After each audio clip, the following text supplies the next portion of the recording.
Assalamualaikum warahmatullahi wabarakatuh. Alhamdulillah, wassalatu wassalamu ala rasulillah nabina Muhammadin sallallahu alaihi wasallam wa ala alihi wa sahbihi wa mawala. Wa qala Allah ta'ala fil Qur'anil Karim, ittaqullaha haqqa tuqatih wa la tamutunna illa wa antum muslimun. Amma ba'du. Alhamdulillah, di Prasedur YouTube ketemu lagi dengan saya Agung Wijanarko. Di Prasedur seperti biasa, di siang hari ini saya ingin mengajak ngobrol-ngobrol para sedulur-sedulur saya, sobat-sobat saya, teman-teman saya yang sudah subscribe dan join di kanal YouTube saya ini. Jadi para sedulur, Allah Subhanahu wa taala berfirman di Al-Qur'anul Karim, tepatnya di surat Al-An'am sebagai berikut. Bismillahirrahmanirrahim.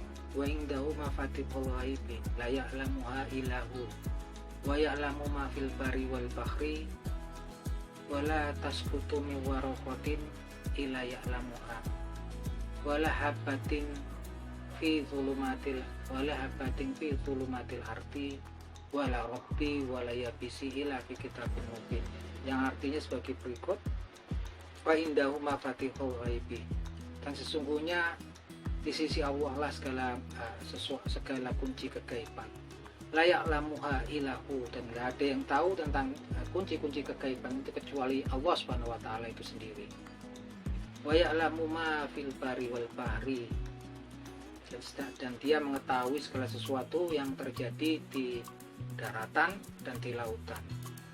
Wala tasqutu min waraqatin illa ya'lamuha, dan enggak juga gitu kan, walaupun sekedar dia sehelai daun yang jatuh gitu kan, illa ya'lamuha, kecuali itu diketahui oleh Allah Subhanahu wa taala. Wala habatin fi dhulumatil ardi, begitupun sebuah biji yang ada di kegelapan malam, wala rotbi wala yabisi, baik yang basah ataupun yang kering, ila fi kitabin mubin, kecuali sudah tertulis ya di dalam sebuah kitab yang nyata, atau di sini lauhin mahfuz. Nah teman-teman, ini sebuah ayat yang menjelaskan tentang Allah itu maha mengetahui segala sesuatu. Dia mengetahui segala sesuatu, bahkan sekedar daun yang sehelai daun yang jatuh pun nggak lepas dari pengetahuan Allah Subhanahu wa taala. Bahkan sebuah biji di kegelapan malam, baik dia yang basah ataupun yang kering, itu semuanya diketahui oleh Allah Subhanahu wa taala dan sudah dituliskan dengan teliti di lauhin mahfuz. Artinya Allah Subhanahu wa taala Maha tahu, dan semua takdir dan semua kejadian yang besar ataupun sampai yang mendetail kecil-kecil di muka bumi ini semuanya sudah dicatatkan dalam kitab lauhin mahfuz. Di alam semesta ini semuanya sudah kejadian-kejadian di alam semesta ini sudah dicatatkan di lauhin mahfuz. Itulah mengapa kemudian difirmankan oleh Allah Subhanahu wa taala dari Al-Qur'anul Karim agar kita jangan terlalu bersedih terhadap apa yang luput dari kita, dan juga jangan kemudian kita terlalu bergembira terhadap apa yang kita dapatkan, karena semuanya itu sungguhnya sudah tertuliskan di lauhin mahfuz. Artinya memang sudah digariskan ataupun ditakdirkan kepada kita. Artinya memang semuanya sudah ditakdirkan, baik kemudian ajal, jodoh, itu kemudian rezeki kita, semuanya sudah tertulis semua. Terus kalau semua sudah tertulis, terus ngapain gitu kan, hakikatnya manusia sama jin ngapain gitu kan. Tapi memang walaupun semuanya sudah ditentukan, ternyata manusia dan jin dia diberi kehendak bebas, free will atau kehendak bebas. Artinya dia dikasih kebebasan untuk memilih taat kepada Allah Subhanahu wa taala ataupun kemudian kufur terhadap Allah Subhanahu wa taala. Seperti yang kita tahu, Allah Subhanahu wa taala berkuasa atas segala sesuatu, wa huwa ala kulli syai'in qadir. Dia berkuasa atas segala sesuatu. Kemudian juga dijelaskan fa idza arada syai'an yaqulu lakum kun fayakun. Apabila dia menghendaki sesuatu, maka dia cukup berkata jadi maka jadi. Tapi kemudian dalam kasus percakapan dia dengan Azazil ataupun iblis ya, yang memang termaktub di Al-Qur'anul Karim, di beberapa surat di Al-Qur'anul Karim, ketika dia memerintahkan kepada Azazil untuk kemudian Azazil dan para malaikat untuk kemudian bersujud kepada Nabi Adam alaihissalam, Allah Subhanahu wa taala memerintahkan untuk sujud. Sujudnya bukan untuk kemudian menyembah Nabi Adam alaihissalam, tapi kemudian untuk patuh pada perintahnya Allah Subhanahu wa taala. Di sini kalau Allah kemudian memang memaksakan kehendaknya gitu kan, pastinya iblis pun, Azazil pun nggak akan mampu untuk menolak. Suka nggak suka pastinya dia akan tunduk pada perintahnya Allah Subhanahu wa taala. Karena diberitakan bahwasanya kita aroda saya ya kulalaku kun fayakun. Nggak ada kemudian yang memang kemudian bisa melawan kepada kuasa Allah Subhanahu wa taala. Tapi kemudian di sini iblis kemudian menolak dan berkata, arohaita hada karamta alayya. Ini siapa yang kamu muliakan terhadap ana khairum minhu, saya lebih baik dari dia. Khalaqtani minar wa khalaqtahu min tin. Kamu menciptakan saya dari api, dia dari tanah. Ini teman-teman ini ya.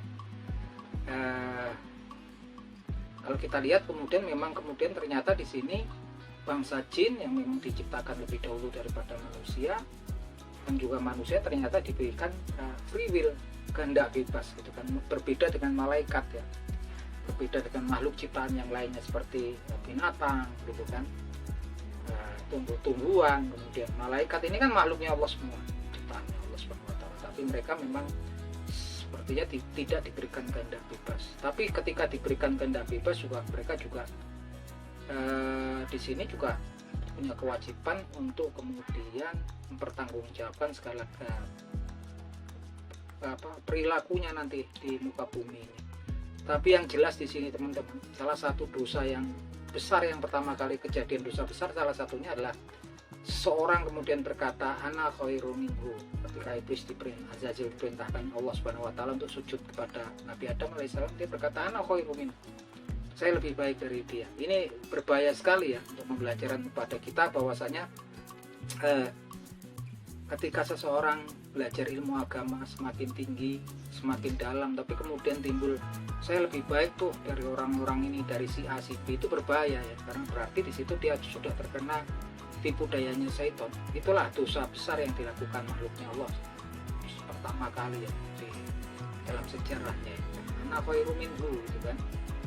Sejak penciptaan Nabi Adam alaihissalam, saya merasa saya lebih baik dari dia. Karena kita nggak pernah tahu takdir kita, akhir takdir kita diberitakan semuanya sudah ditulis. Kita nggak tahu gitu kan, takdir kita itu kemana, akhir hayat kita seperti apa. Karena Nabi Muhammad SAW bersabda dalam hadisnya, innamal amalu bil khawatim. Sungguhnya segala sesuatu itu di penutupnya. Jangan kemudian kalian terlalu terkagum-kagum dengan ketaatan gitu kan, dengan ibadah seseorang gitu kan, sebelum kalian tahu akhirnya gitu kan. Nah ini pernah kejadian ketika berkaitan dengan hadis ini, ketika terjadi sebuah peperangan antara orang kafir Quraisy ya, orang kafir dengan Nabi Muhammad beserta pasukannya, di mana kemudian ada seorang pemuda yang gagah berani ya, berjuang di jalan jihad gitu kan, menebas musuh-musuhnya. Ini suatu amalan yang luar biasa, butuh keberanian, butuh keimanan yang tinggi untuk berjihad. Tapi kemudian Nabi Muhammad SAW berkata, apakah kalian ingin melihat ahli neraka? Maka kemudian Nabi Muhammad SAW menunjuk orang tersebut, sehingga para sahabat waktu itu juga kebingungan gitu kan, kenapa orang yang seperti itu menjalankan amalan tertinggi dalam agama gitu kan, jihad gitu kan. Nah ini kemudian banyak yang kemudian ada beberapa yang penasaran mengikuti pemuda tersebut, mengamati pemuda tersebut, dan benar ketika di tengah hari peperangan itu dia terluka parah, dan kemudian diketahui karena kemudian dia tak kuat menahan rasa sakit ketika terluka parah, dia mengambil dengan pedangnya sendiri, dia menusuk dadanya sendiri. Nauzubillah min dzalik, akhirnya dia meninggal dalam keadaan bunuh diri ya teman-teman. Jadi hati-hati, kita nggak pernah tahu akhir takdir kita, sehingga di sini kita nggak pernah boleh berkata ana khairun minhu, saya lebih baik dari mereka. Bisa jadi orang yang sesat ada masanya kemudian sadar gitu, dan di akhir hayatnya dia menjadi orang yang ahli ibadah. Bisa jadi orang yang ahli ibadah tiba-tiba kita nggak tahu di akhir hayatnya berbuat kesesatan yang membawa dia ke jurang api neraka. kita nggak pernah tahu tentang takdir kita, karena sesungguhnya takdir kita sudah ditentukan oleh Allah Subhanahu wa Ta'ala. Oleh karena itu kita nggak boleh ujub ataupun sombong pada orang lain. Tapi memang ketika semua dituliskan, ternyata Allah Subhanahu wa Ta'ala juga berhak ya. Ternyata Allah Subhanahu wa Ta'ala juga sebagai Tuhan semesta alam, dia ternyata juga untuk hal-hal khusus spesial dia menghapus dan menetapkan lagi gitu kan.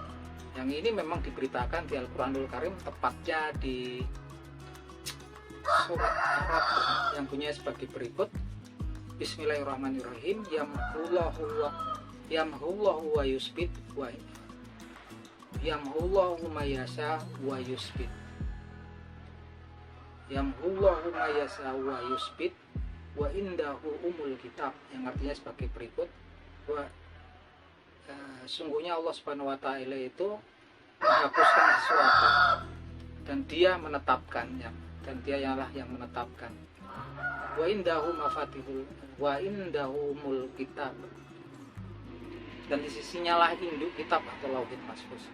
Nah ini ya teman-teman, ternyata walaupun takdirnya manusia, makhluk ciptaannya baik jin manusia ini sudah dituliskan dan sudah selesai ya penulisannya, karena memang diberitakan semuanya sudah ditulis 50.000 tahun bikhonsatin al-fasana, 50.000 tahun sebelum ciptaan langit dan bumi. Tapi ternyata dalam case spesial case, Allah ternyata masih mengadakan ada perubahannya di sini.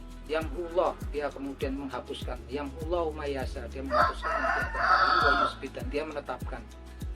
Wa indahu umul kitab, dan sisinya lah umul kitab. Dia menghapuskan dan dia menetapkan, dan di belakangnya masih disebut tentang lauhul mahfuz. Artinya ada juga yang dihapus sesuai dengan kehendaknya Allah Subhanahu wa Ta'ala. Oleh karena itu teman-teman, kalau kemudian kita merasa kecenderungan kita usia kita di atas 40, terus sepertinya kita berbuat maksiat, terus berbohonglah pada Allah Subhanahu wa Ta'ala.